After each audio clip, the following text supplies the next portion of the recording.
존경하는 월계동 공릉동 주민 여러분, 그리고 이 선거에 많은 관심을 갖고 계신 존경하는 국민 여러분, 민주통합당과 통합진보당의 야권 연대 후보 기호 2번 김용민 다시 인사드립니다.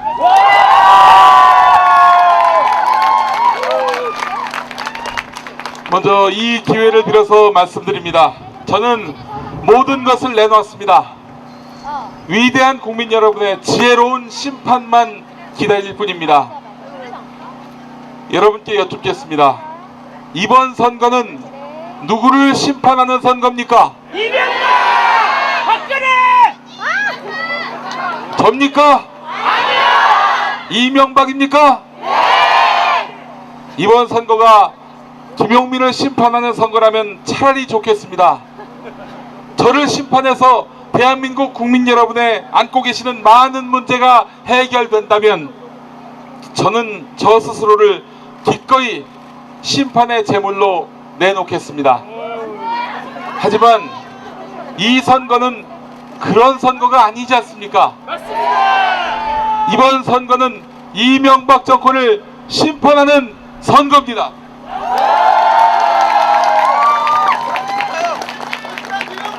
네, 제가 잘못했습니다. 잘못은 처벌할 수 없지만 그러나 범죄는 처벌해야 합니다. 평생을 갚아야 하는 큰 잘못을 저지른 저 김용민과 처벌을 받아야 하는 큰 범죄를 저지른 이명박의 싸움, 이번 총선 아닙니까? 물론 거듭 반성합니다. 그러나 이 싸움의 본질은 결코 흔들리지 말아야 합니다. 이 선거는 4월 11일 이명박을 심판하는 선거입니다.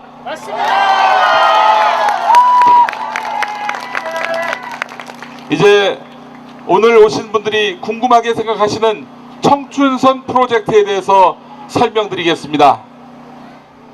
이 시대는 더 이상 토건, 토목의 하드웨어 개발이 아닙니다.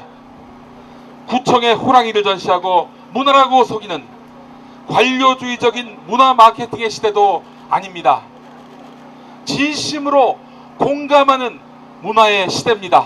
존경하는 월계동 공릉동 주민 여러분, 함께 상상해 주십시오.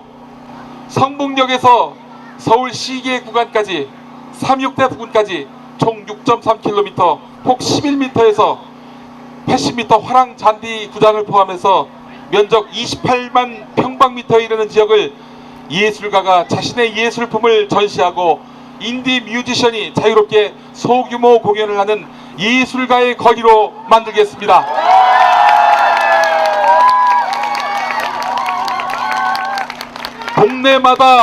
동네마다 주민들이 고전을 읽고 지혜를 아이들에게 가르칠 수 있는 인문학 교실을 만들겠습니다. 어머니들이 아이들을 편히 맡기고 자유롭게 정담을 나누는 동네 커뮤니티 센터, 동네 사랑방을 만들겠습니다. 이와 함께 우리의 어린이들이 실컷 뛰어놀 수 있는, 그래서 사회성을 기르고 동질감을 키우고 공감의 능력을 키우는 그런 놀이의 장도 만들겠습니다.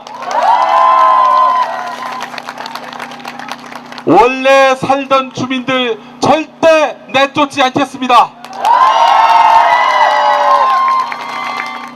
월계동 공릉동의 이 위대한 공동체 정신을 잘 보존하고 보호하면서 젊은 청춘들이 몰려들 수 있도록 하겠습니다.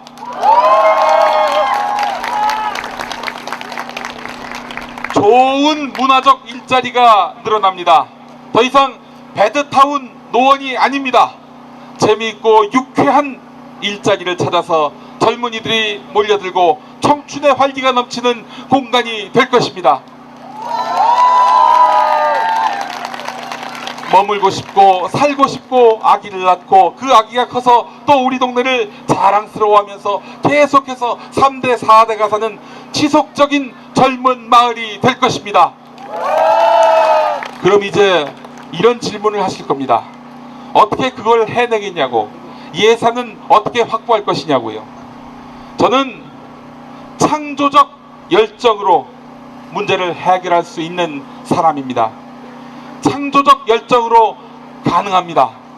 전국에 걷는 길 열풍을 일으킨 제주의 올레길을 보십시오.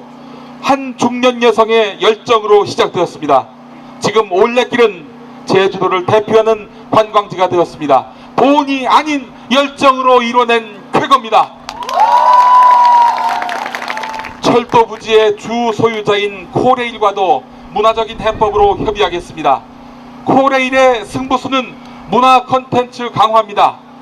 청춘로에 들어온 아티스트가 코레일의 문화관광 프로그램에 협력하는 형태로 아티스트와 코레일의 상호 이익을 만들어낼 수 있습니다.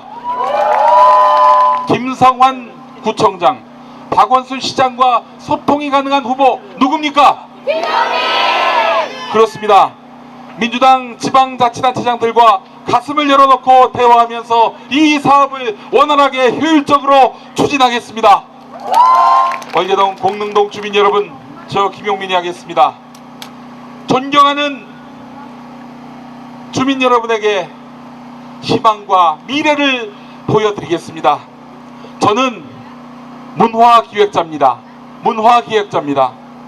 우리 월계동 공릉동이 너무나 잘 살고 부유해서 유지 보수 관리 이것만 해도 된다면 여러분 행정관료 출신의 인사를 뽑으셔도 상관은 없습니다. 그 일은 충분히 해낼 수 있을 것입니다. 그러나 우리 월계동 공릉동이 가난하고 어려우며 창조적인 아이디어와 포기하지 않는 열정으로 돌파해야 한다면 감히 저 같은 문화기획자가 필요하다고 말씀드리겠습니다. 저는 지금까지 월계동 공릉동에 한 번도 없었던 방식을 제안드리고 싶습니다. 꿈을 상상하리라고 말씀드리는 것입니다. 반드시 성공해서 월계동 공릉동을 천만이 부러워하는 동네로 만들겠습니다. 저는 부족함을 가지고 모순투성이인 모습을 국민 여러분들께 자백합니다. 그러나 있는 이대로의 저의 모습을 선택해달라고 말씀드리기 위해 이 자리에 서게 되었음을 저는 이제야 깨닫게 되었습니다.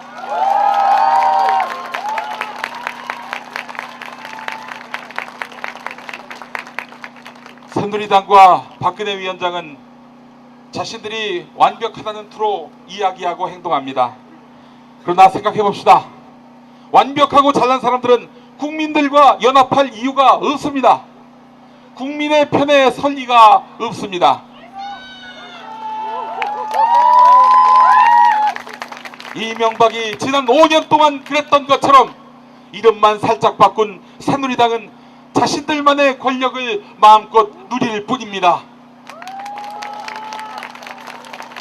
그러나 야권연대는 서로 부족하고 모순이 있는 사람들이 서로의 모순을 인정하고 서로 감싸주기 위해 뭉쳤습니다. 비록 바로 완벽하지도 잘나지도 않은 평범한 우리 서민들이 함께 살아가기 위한 것처럼 그러합니다. 그래서 우리 야권연대는 국회로 들어가면 국민 여러분께 겸손하게 여쭙고 섬기게 될 것입니다. 이것이 바로 새누리당과 야권연대의 차이입니다. 여러 가지 일들이 많았습니다.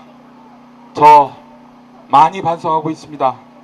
만약 국민의 용서를 받아 당선된다면 이명박과 새누리당에게 이보다 더 큰 심판은 없게 될 것입니다.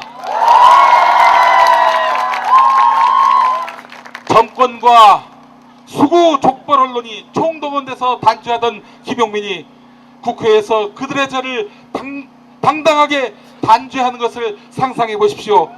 여러분 속 시원하지 않겠습니까?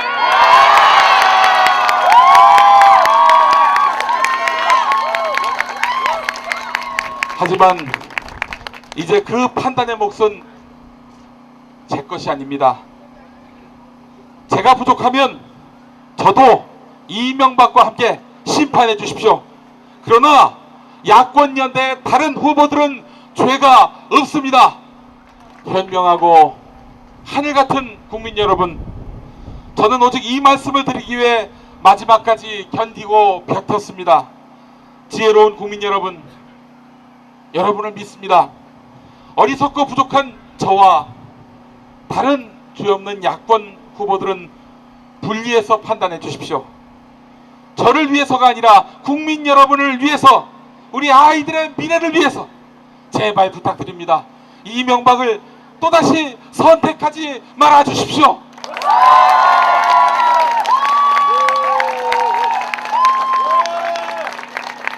그의 죄를 묻지 않는 한 이 나라의 미래는 없습니다. 그리고 마지막으로 우리 노원갑 지역을 비롯해서 전국의 야권연대를 걱정하고 지지해 주신 야권연대 지지자 여러분들께 진심으로 사죄드립니다.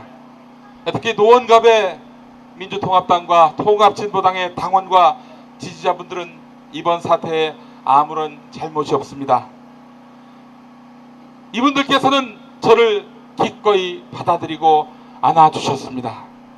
그 큰 사랑에 진심으로 감사드립니다.